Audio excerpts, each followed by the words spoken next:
Attention, cette émission est laissée à la discrétion de l'auditeur. Les propos et les opinions peuvent choquer.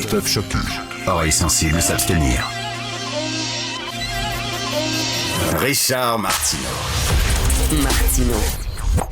Un animateur pas comme les autres. Richard Martineau. Bonjour, merci d'écouter Cube. Écoutez, j'ai un avertissement s'il y a des gens qui sont allergiques aux agrumes à la maison.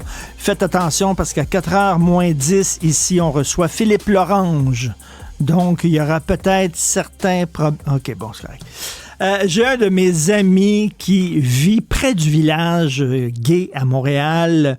Il est dans le coin de Radio-Canada et il m'a envoyé tantôt un joli petit vidéo qui a été tourné de son beau condo, très beau condo, sur 2 étages. Et par sa fenêtre, on voit à l'extérieur, dans la rue, et il a filmé un sans-abri qui arrive devant chez lui, qui baisse ses culottes et qui chie dans la rue. Mais étant donné qu'on est à Montréal, puis quand même, on est quand même plus poli qu'à San Francisco ou qu'à Vancouver, le gars avait apporté son propre papier de toilette. C'est ça, les sans-abri de Montréal, ils sont quand même polis. Alors, oui, il a chié dans la rue devant la maison de mon chum, mais quand même, il avait apporté son propre papier. Pourquoi il n'y a pas de toilette publique? C'est un mystère.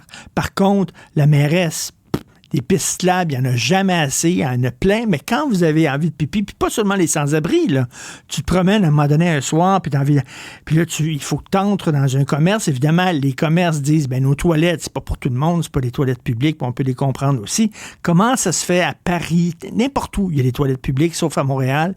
Ici, on a des pistes cyclables. Alors, mon conseil aux sans-abri, allez chier sur les pistes cyclables. Considérez ça comme une toilette publique. Alors, voilà. Vous savez que le monde est divisé en 2. Soit t'es Beatles, soit t'es Rolling Stones, soit t'es Batman, soit t'es Superman, soit tu préfères le thé ou le café, soit tu prends un bain ou tu prends une douche. On peut toujours tout séparer en 2. Alors, sur notre conception de la nature humaine, aussi, il y a 2 conceptions de la nature humaine. Je m'explique. Il y a Jean-Jacques Rousseau et il y a le marquis de Sade. Écoutez-moi bien. Jean-Jacques Rousseau, philosophe français du 19e siècle, je crois, oui, Jean-Jacques Rousseau, disait « L'homme naît bon. L'homme est fondamentalement bon et c'est la société qui le rend mauvais. Donc, la société le corrompt. » Le marquis de Sade, de l'autre côté, à l'extrême opposé, un écrivain disait « L'homme est fondamentalement mauvais. Et on a besoin de lois sociales pour le restreindre, l'encadrer et l'empêcher de laisser libre cours à ses plus bas instincts. » Ça, c'est la droite et la gauche. On me demande souvent quelle est la différence fondamentale entre la droite et la gauche. La gauche voit le monde tel qu'il voudrait qu'il soit. La gauche voit l'être humain tel qu'il voudrait qu'il soit. La gauche dit, l'être humain est fondamentalement bon, bienveillant, compatissant. La droite voit l'être humain tel qu'il est. C'est-à-dire, non, c'est pas vrai. Alors, par exemple, les frontières. La gauche, il faut laisser rentrer tout le monde. Si quelqu'un dit que c'est un réfugié politique, il faut le croire, il faut l'accueillir les bras ouverts. Puis bon, la droite va dire, là. Il y a des gens malveillants qui vont vouloir rentrer, qui vont se faire passer pour des réfugiés politiques. Et finalement, c'est des gens qui sont contre nos valeurs, qui vont utiliser notre générosité pour essayer de crisser notre système à terre. Donc voilà, la droite, la gauche. Il y a un gars qui est en prison parce qu'il a tué un enfant, une jeune fille, une fillette qui attachait une arme, il l'a tué, agressé, et une fois en prison, il a avoué un autre crime. Et là, il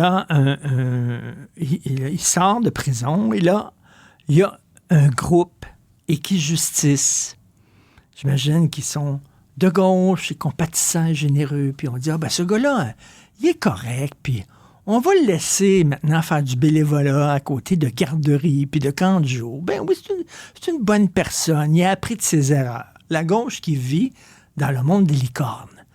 Le monde est fondamentalement bon. Jean-Jacques Rousseau. Il y a des gens qui disent, ben non, calvaire.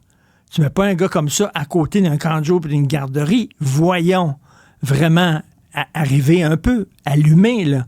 Le gars, alors, on a vu, là, dans le Journal de Montréal, c'est ce qu'ils ont sorti, le Journal de Québec, ça fait la une, cette histoire-là, finalement, un gars qui, l'année dernière, la commission d'examen des troubles mentaux avait dit que ce gars-là représentait un danger pour la société, et là, il y a un groupe qui dit, mais non, nous autres, on va l'envoyer, là, on va l'encadrer, puis on va l'envoyer, là, faire du bénévolat à côté d'une garderie. Ben voilà. Alors, c'est la différence entre la gauche et la droite, entre deux conceptions de l'être humain complètement différentes. Et je reviens en terminant. Je vais prendre une minute sur l'histoire là, des agrumes. D'un côté, tu as 1000 personnes pas allergiques aux agrumes. De l'autre côté, une personne allergique aux agrumes. Les autres 1000 vont se mettre au diapason de cette personne-là. Et ça, c'est typique maintenant la façon dont fonctionne la société. C'est pas c'est pas le chien qui agite la queue, c'est la queue qui agite le chien. Tu comprends? S'il y a 1000 personnes qui sont des hommes puis des femmes, puis tu as une personne non-binaire, on va dire, le genre n'existe plus. Il y a un non-binaire maintenant, pouf, on fait tout sauter. On dit aux autres 1000, ben non. Les hommes et les femmes, ça n'existe plus parce qu'il y en a un qui est non-binaire. Drôle de façon de concevoir le vivre ensemble.